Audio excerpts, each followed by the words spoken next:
blight. Wheat 7 years ago, okra this year. Now there's just corn. And we're growing more than we ever have. Well, but like the potatoes in Ireland and the wheat in the Dust Bowl, the corn will die soon.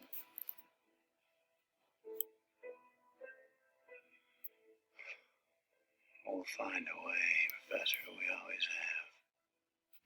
Driven by the unshakable faith, the earth is ours. Well, not just ours, no. But it is our home. Earth's atmosphere is 80% nitrogen. We don't even breathe nitrogen.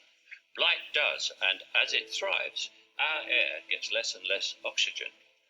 The last people to starve will be the first to suffocate. And your daughter's generation will be the last to survive on Earth.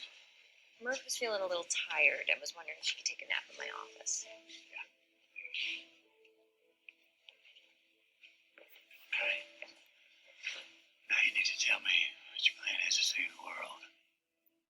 We're not meant to save the world. We're meant to leave it.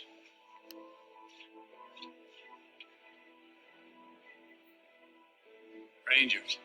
The last components of our one versatile ship in orbit, the Endurance, our final expedition. You sent people out there looking for a new home?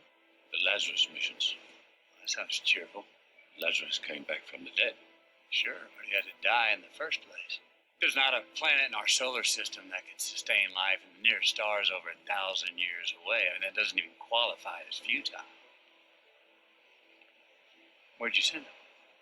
Cooper, I can't tell you any more unless you agree to pilot this craft.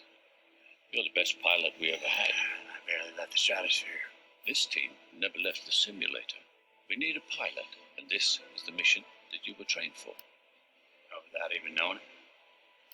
An hour ago, you didn't even know I was alive. I mean, you were going anyway. We had no choice.